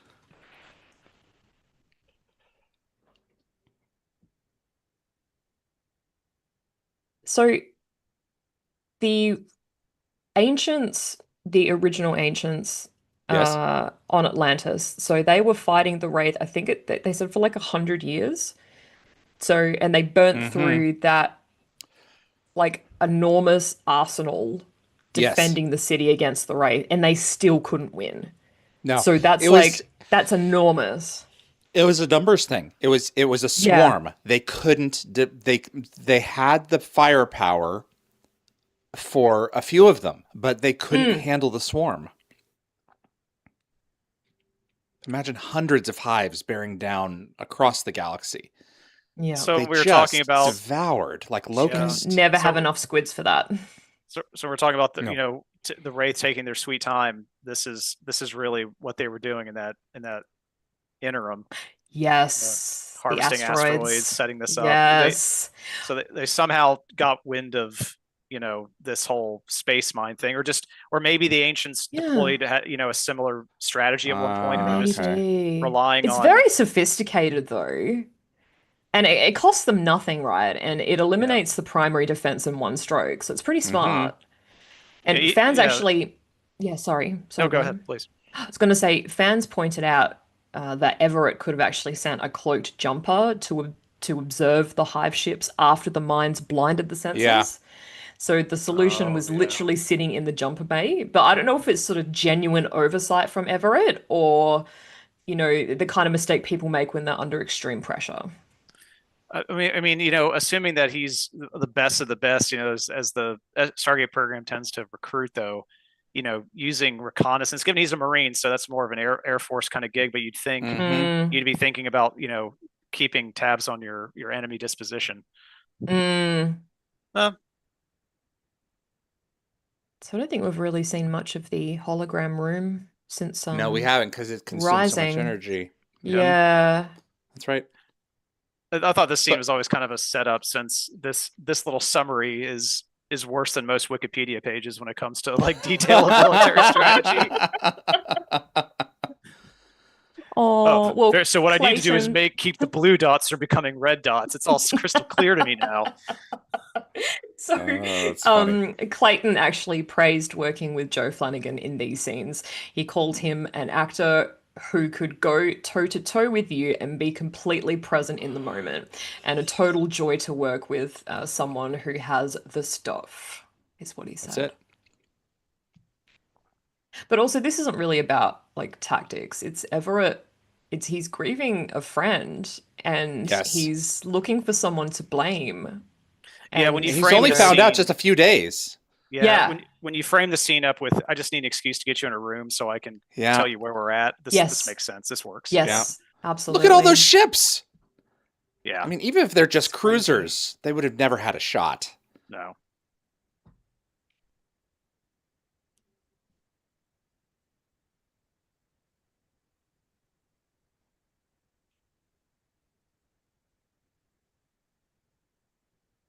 You have to adjust your overall strategy. Oh boy, here we go.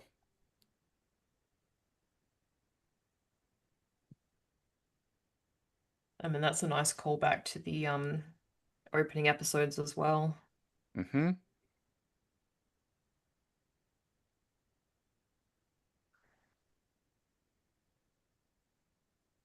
Oh, God. I mean, he should understand that you can't judge this scenario from what you've seen on paper. Like, unless you were there in person, you're just not going to understand the situation. So he's obviously just thinking about the friend that he's lost. Keep in mind Everett's background knowledge of Shepard. Shepard does not follow orders. He was sent to Antarctica because people didn't want to deal with him. So he was put down there on purpose to stay out of the way. And lo and behold, he has this gene. O'Neill says he's going, and the Marines are like, okay, that's fine, but we're going to put him under control. And then everyone above him gets wiped out, and now he's the lead. And Everett has no reason to trust him. Yeah, that's true. Here we go. This whole sequence is absolutely brilliant. Extraordinary.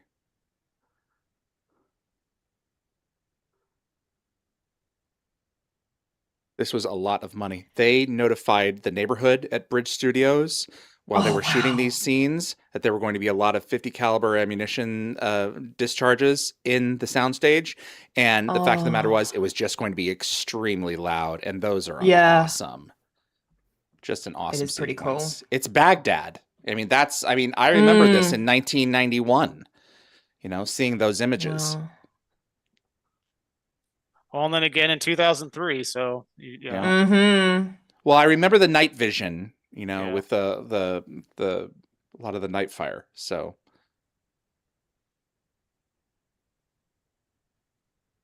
I think they made a good decision in killing the lights in Atlantis because it just makes the firefire just pop that much more against the dark backdrop. Well, they don't. I mean, you know why they killed the lights.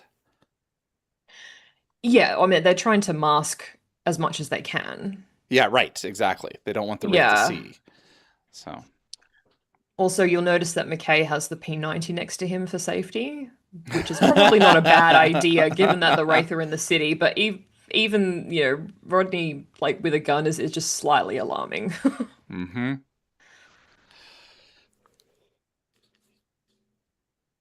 Ooh.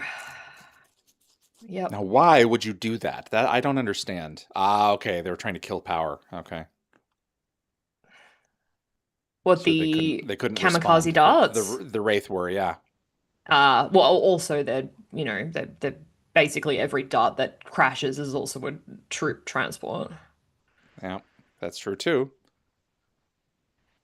Also, these guns stop firing right before these guys disappear. Like the Uh-huh. gun's not firing. Nope. Yeah, throughout this whole scene, it's key to remember that the Wraith desperately wanted the city intact. Yeah. Mm-hmm. It's So their any only kind of way to get damage, through. exactly. They're gonna Mm, any kind of damage. They just want to be a disabling action at Yeah, once. they can't decapitate. That's correct. yeah.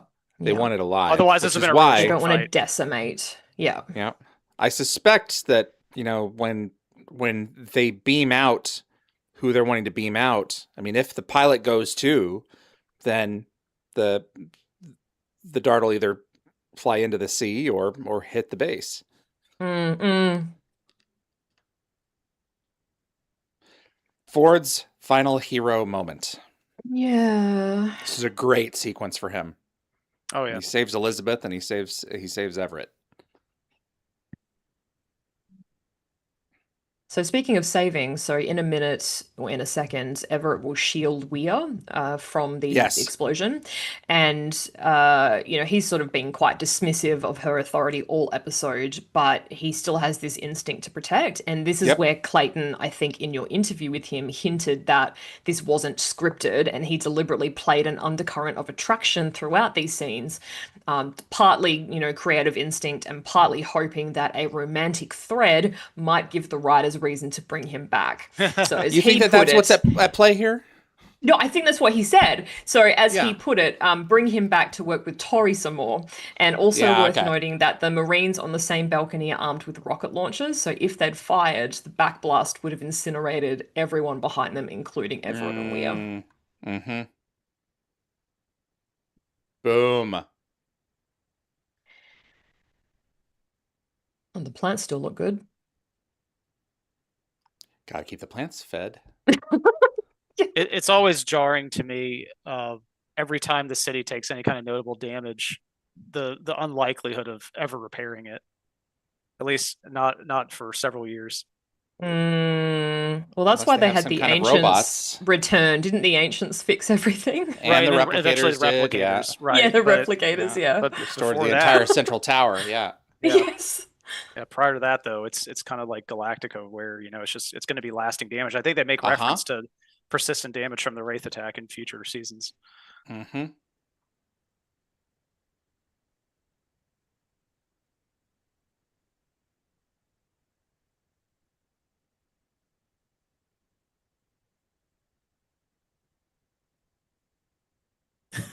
Jeez. You have to go to the hair.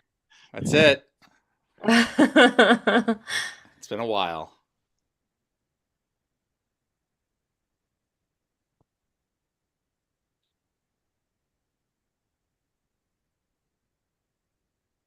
Yes. Now they're thinking.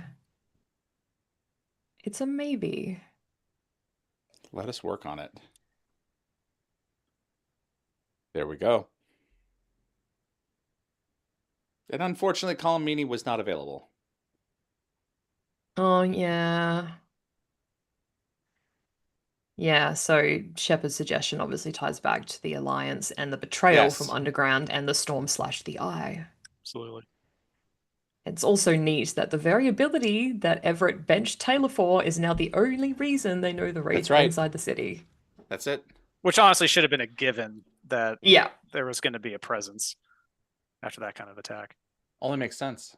Well, especially since the single wraith that was present in part 1. Mm-hmm.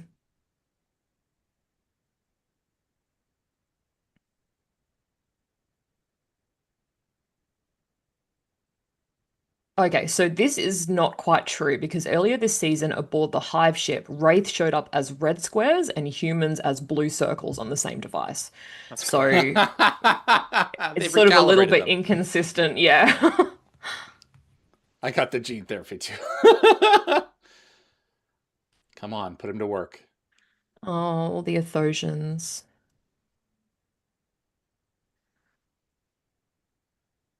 Yeah, you need the men, you need the people power. You can't say no. Mhm. It's a group of willing participants. That's it. There we go. Oh, see, there's the smile of acceptance.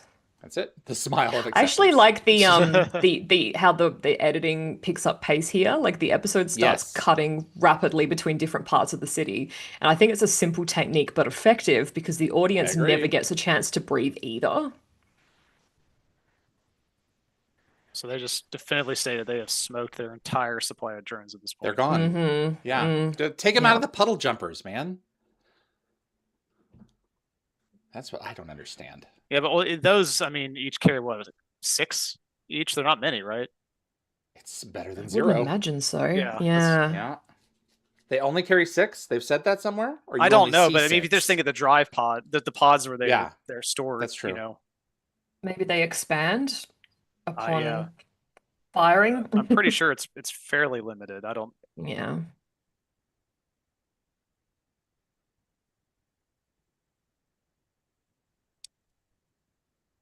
Ah, packing crates.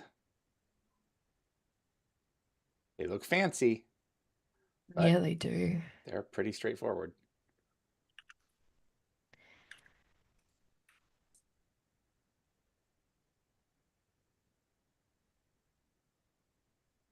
Watch your back. Uh-huh.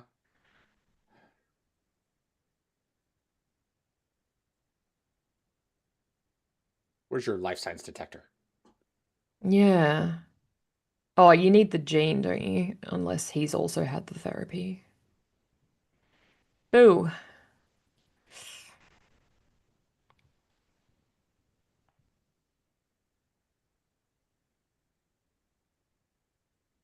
Hmm. There's actually a very unfortunate choice of words here from Ford. How's that? Oh, in a second.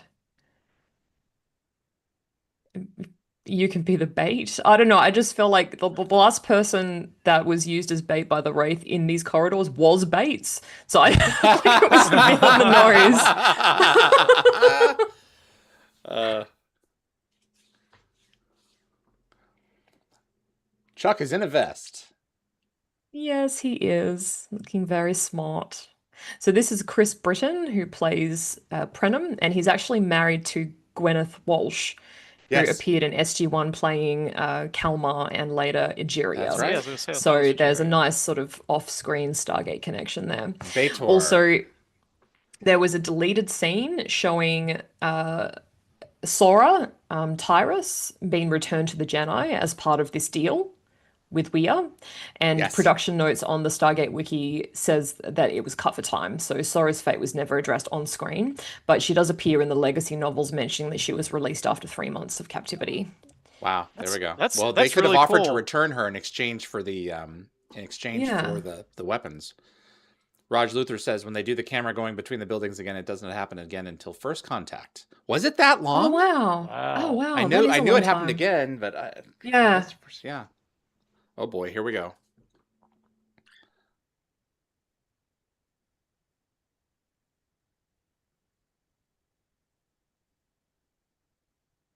We trusted you. Mm.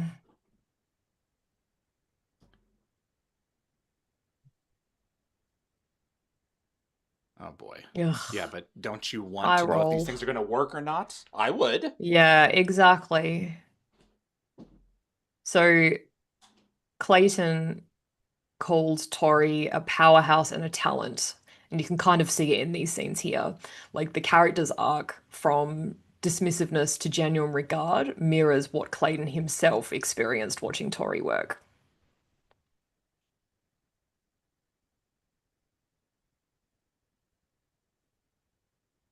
Oh, yeah, that's right. They were attacked.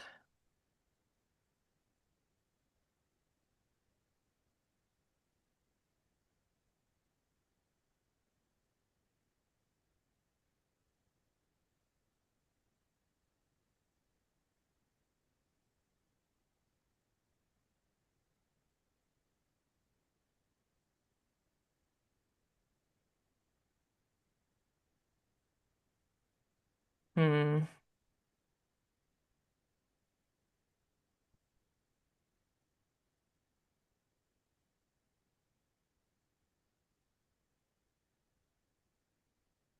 Oh my God. So villainous.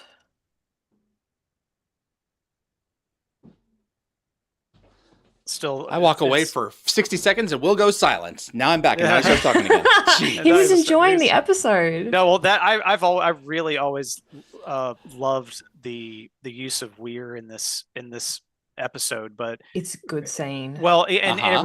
it really plays to her strengths as a character, which really getting to flex her muscles as a diplomat and an ambassador. That's right. Her origin, Absolutely. yeah. So it's always nice to see someone in their element getting to really, and especially one that's non-combative nature, Yes. get to play their part. Absolutely. Ah, Actually, crap. TV tropes called Weir an ambassador because she was like a blend of an Jeez. ambassador and a badass. Okay. That's it. I think it works.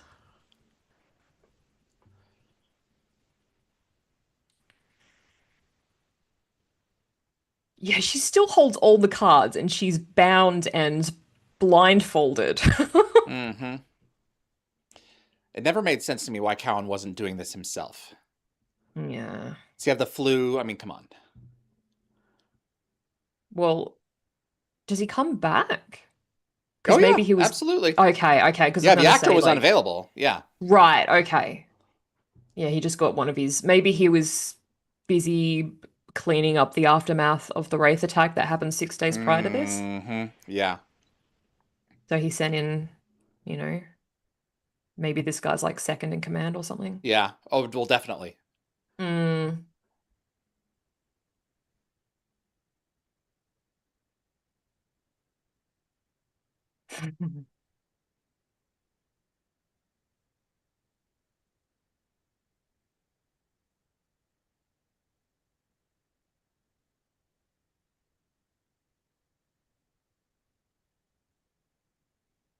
Oh.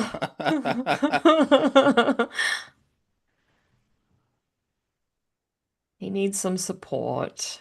You got this, buddy. Oh, it looks like he's sitting on the toilet. Constipated. Yeah. There we go. All right. Oh. It does feel like a small victory, though. And McKay collapses on the dais. Oh. I'm not sure I would have trusted them walking through with these things. Yeah, they could have reached them to Sacrificed a couple explode. of their people and rigged them to explode. Yeah. Well, without Or done the whole Trojan horse thing. without the C4 thing, the weapons had no ability to detonate. So Okay. that's the whole point. Oh, is yeah, that- that's a good That's what point. they needed C4 is to compress the plutonium core to get a They need supercritical our level. C4 to make Right. it work. Okay. That's right. Yes, okay, that makes sense. And then, Okay, so it was and then it's essentially just later. a shell. There's a couple scenes that lines that thrown out later that the prototypes themselves aren't even complete yet. Mm, I think mm. McKay and Zelenka still have some work to do. Yeah. That's right. Yeah, we're building nuclear bombs here. Give us a break. Yeah. And they're not hydrogen bombs, I'm guessing. No, I believe these are based on underground. These are implosion Okay. based plutonium warheads. Yeah. Okay. Well, we've got the guy to ask, so I appreciate the clarification. Mm. Only recently found out how much bigger the hydrogen bomb was compared to the original that was tested in New Mexico. I'll bite my lip. Mm. I could spend a whole hour talking about I just bet this you topic. could. Yeah. So this Remind is me kind later. of I've a actually touched an original Fat Boy housing. Wow. All right. oh wow. Or Fat Man, sorry. Fat Man. Little Boy and Fat Man.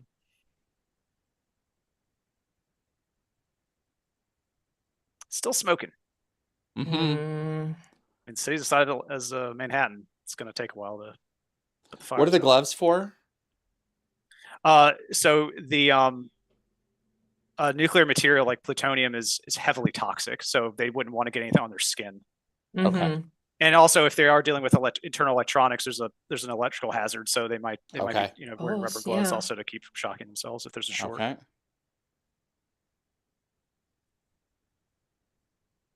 Alpha site? I'd imagine so. Oh boy, finally. Finally. Get on with it.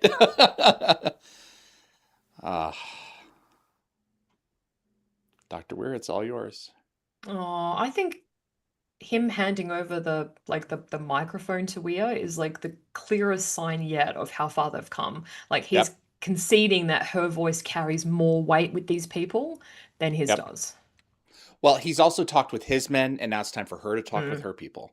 Mm-hmm. Yeah, I think when he showed up, this whole mission was still very shot in the dark. Hail Mary well, not just shot in the dark, but just kind of what's the word I'm looking for? Abstract.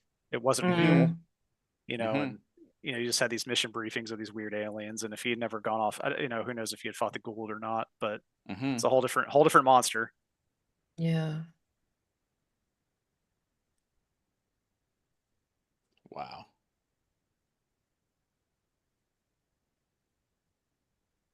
Chair room. For television, it's not the worst portrayal of a primitive nuke I've seen. That's not bad from a prop perspective. Oh, I'm glad to hear hear the nuke that. itself is like this a little bit thicker than a baseball bat, isn't it? Well, the plutonium core, I'm trying to remember, depending on how you set its concentration and size. Yeah, it's like maybe the size of a grapefruit. Oh, there you go. And then everything around that is a great nod right there. If we'll come back to them in just a second here. That is one of my favorite nods of this character. Is he wanted to definitely convey that there was well, he mentions the drink more than once, so he's obviously if he pulled this off, yeah, absolutely. Go ahead on the plutonium core. No, everything else around is just everything it takes to control it, set it off, especially if the Janai didn't have transistors and microtechnology, and we're basically still using kind of like vacuum tubes. Exactly. So during his 2014 blog Rewatch, Joe Malozzi called this not my favorite season finale by a long shot, but he said that this last 5 minutes are thrilling.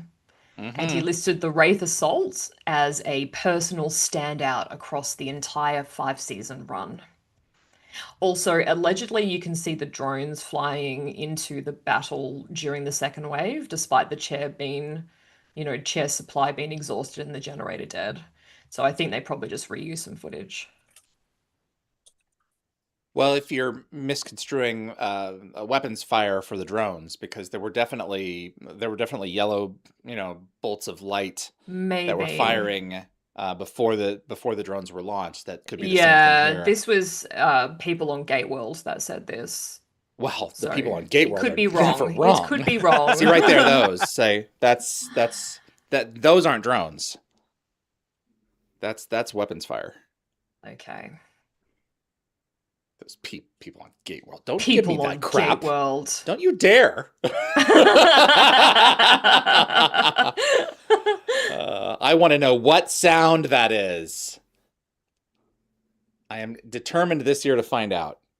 Oh, I did see, I took it out because I couldn't verify it, but there was someone who said that there was some sound effects taken from a video game, but I couldn't verify it, so...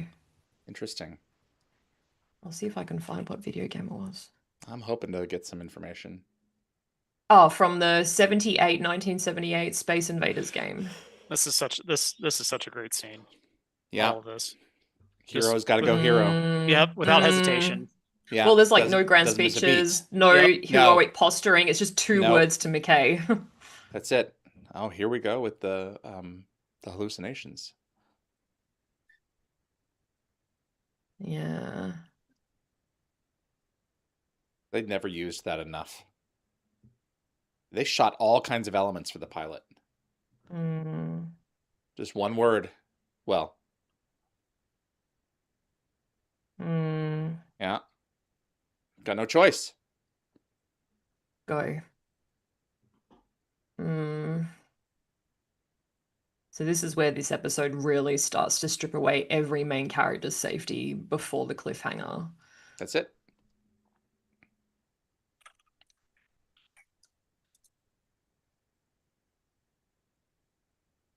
And I think, if I'm not mistaken, I think with Bates, if anyone's thinking about Bates, I think in Outcast it's revealed that he received an honorable discharge and became an IOA special agent. Because I Yep. think he's still in a coma, technically. What an ending. Mm.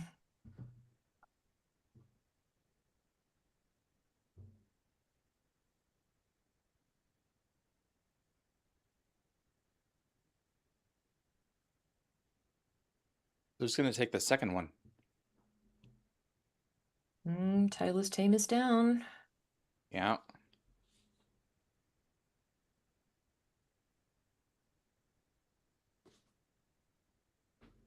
Oh dear. That's her P90.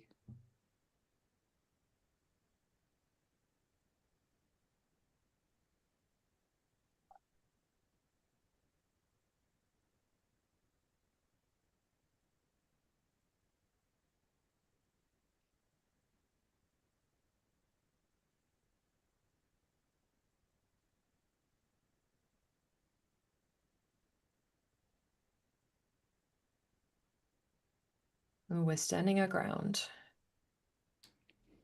Atlantis' darkest hour. Yeah. Absolutely.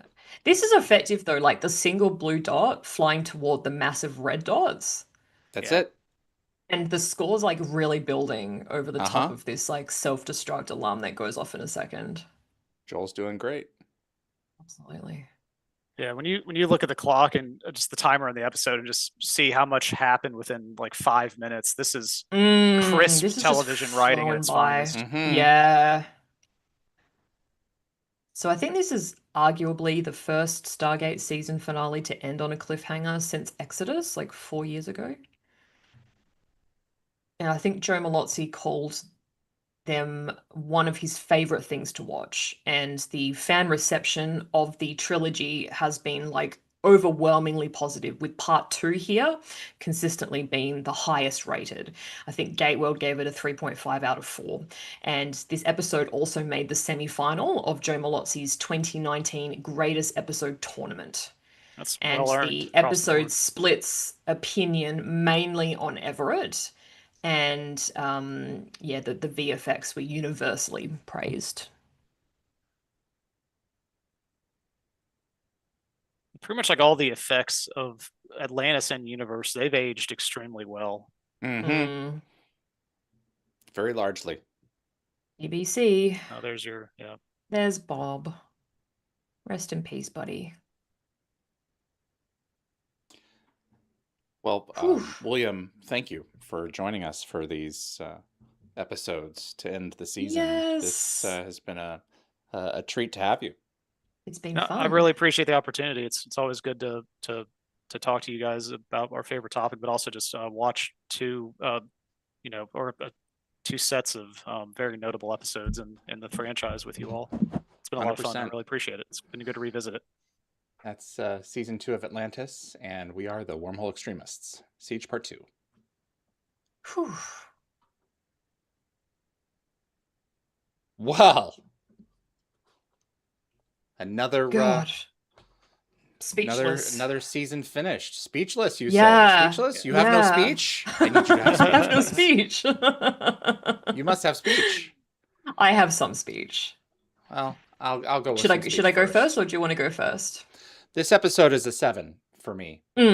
I have always loved this show. Everything is firing on all cylinders for this one.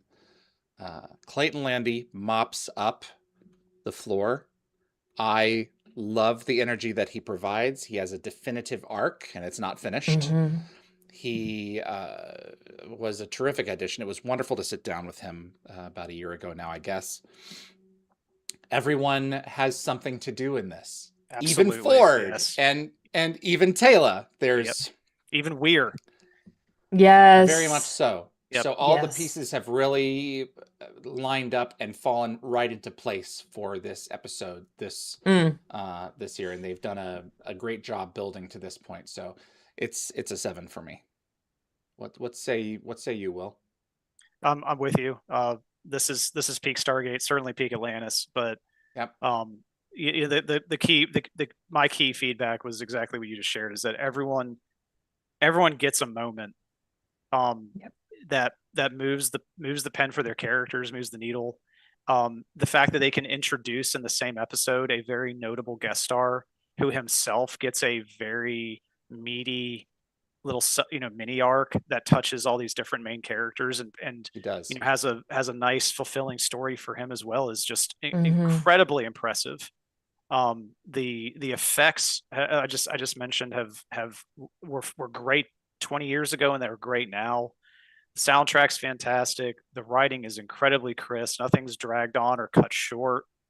The episode feels full, but ending the season and saying, have a nice summer, guys, we'll see you in the fall, is just like it kind of reminds me of jumping to a different franchise, very much best of both worlds kind of vibe from Next Gen. Very similar. If there had been any question about Joe Flanagan, getting his contract renewed for season 2, you would genuinely wonder if Shepard's going to make it. And that's the kind of a successful cliffhanger you want, is, are they really going to do this? Kind of thing. So I'm with you on the 7. Great Stargate. Yvie? Okay, so I think we're going to make this 3 7s. I have no complaints with this episode.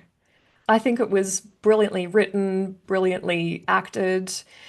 Again, like you've both said, every character sort of had something to do, and each of their roles were important. Yep. And I think Clayton was a fantastic guest star.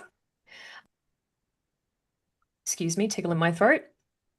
He made the character his own, which I really appreciate. And he just had like a gravitas. He just had a presence that was hard to ignore.